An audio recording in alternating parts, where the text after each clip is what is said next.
In the morning of September 14, 2022, 29-year-old Elise Grant reportedly left her Renfield, Colorado, home for a routine morning jog. She never came back. Her husband, Nathan Grant, called 911 that evening, stating his wife had failed to return after hours of waiting. What followed was a desperate search for a beloved local artist whose sudden disappearance stunned the quiet mountain town, and eventually, the nation. Elise was a celebrated, up-and-coming artist. Friends described her as passionate, magnetic, and deeply empathetic. She had just completed her first solo exhibition and was gaining traction in national art circles. She lived in a charming two-story home with her husband, Nathan, a reserved software engineer she'd married 5 years prior. To outsiders, the couple seemed happy. Photos showed them smiling at galas, charity events, and hiking trails. But those closest to Elise noticed subtle signs of strain, anxiety, withdrawal, and cryptic statements about feeling watched. 4 days after Elisa's disappearance, her cell phone was recovered from a stream near Canyon Ridge Park, shattered and factory reset. That discovery shifted the tone of the investigation. The phone's condition suggested something far more sinister than an accident, and the public's fear turned into suspicion.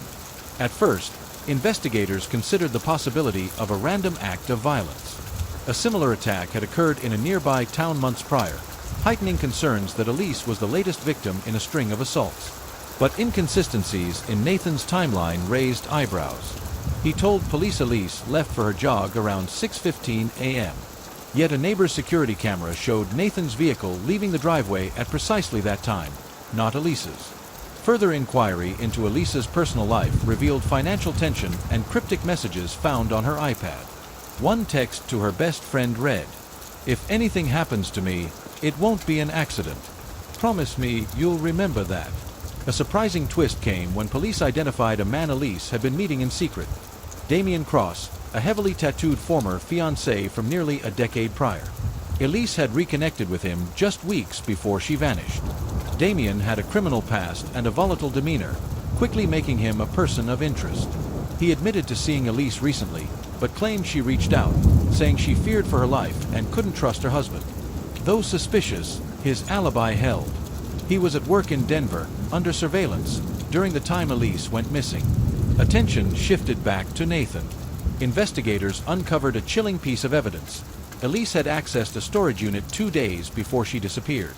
Inside, detectives found a duffel bag with clothing and a burner phone, a stash of $5,000 in cash, a series of dark, never-before-seen paintings, signed by Elise.